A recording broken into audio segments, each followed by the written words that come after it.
గురువుగారి పాదాలను కడిగి ప్రక్షాళన చేసి ఆ నీళ్లను నెత్తి మీద చల్లుకుంటారు కదా, ఎందుకు అలా చేస్తారు? సర్వతీర్థావగాహస్య ఫలం ప్రాప్నోతి నరః.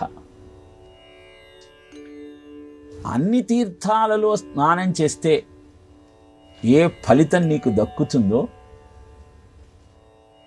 ఆ ఫలితము గురువు పాదములకు పూజ చేస్తే ఆ పాదోదకాన్ని తీర్థంగా స్వీకరించి శేషం శిరసి ధారయేత్, మిగిలిన జలాన్ని నెత్తిన చల్లుకోవటం వల్ల అంత ఫలితం వస్తుంది అని తెలియజేస్తూ వినాయకుడికి కుమారస్వామికి విఘ్నాధిపత్యం కోసం వివాదం చెలరేగినప్పుడు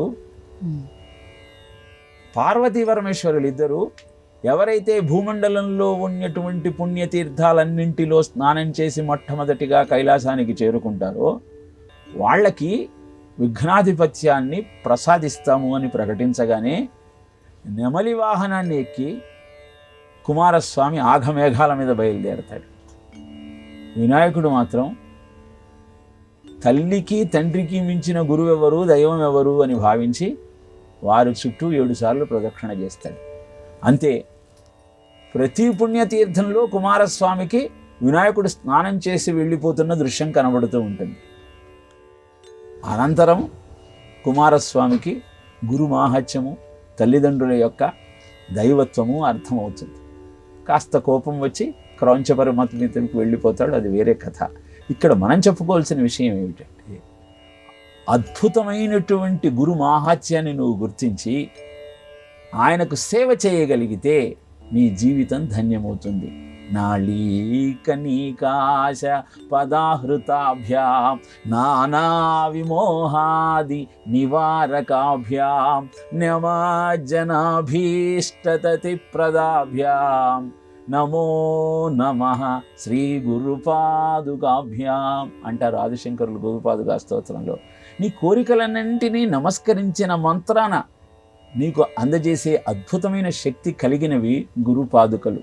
నువ్వు చాలా ప్రమాదంలో ఉన్నప్పుడు నిన్ను కాపాడగలిగినవి ఆ స్వామి యొక్క పాదుకలు అని అద్భుతమైన గురుపాదుక మాహాత్యాన్ని తెలియజేస్తారు.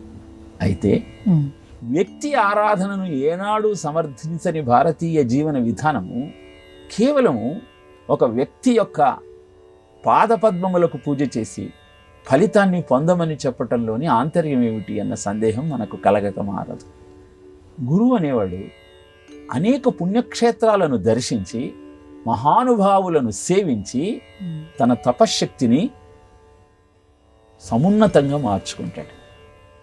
సామాన్యంగా తపశ్శక్తి అంతా పాదాలలో నిక్షిప్తమై ఉంటుందన్నది అందరికీ తెలిసిన సత్యం.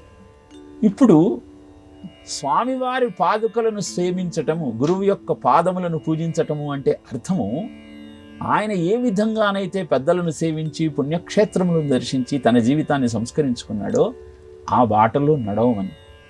దానిని తీర్థంగా స్వీకరించము అంటే ఆయన లక్ష్యాన్ని గుర్తించి దాన్ని నువ్వు అనుసరించే ప్రయత్నం చెయ్యి.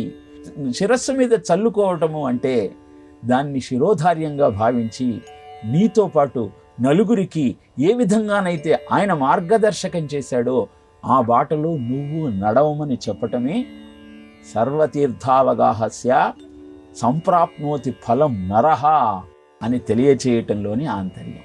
కనుక గురుపాదుకలను పూజిస్తూ కేవలము ఆ సాంప్రదాయానికి మాత్రమే నిన్ను నువ్వు నిబద్ధుడిని చేసుకోకుండా ఆంతర్యాన్ని గుర్తించి దానిని నువ్వు ఆచరించగలిగినప్పుడే అన్ని పుణ్యతీర్థాలలో స్నానం చేసిన ఫలితాన్ని నువ్వు పొందగలుగుతావు.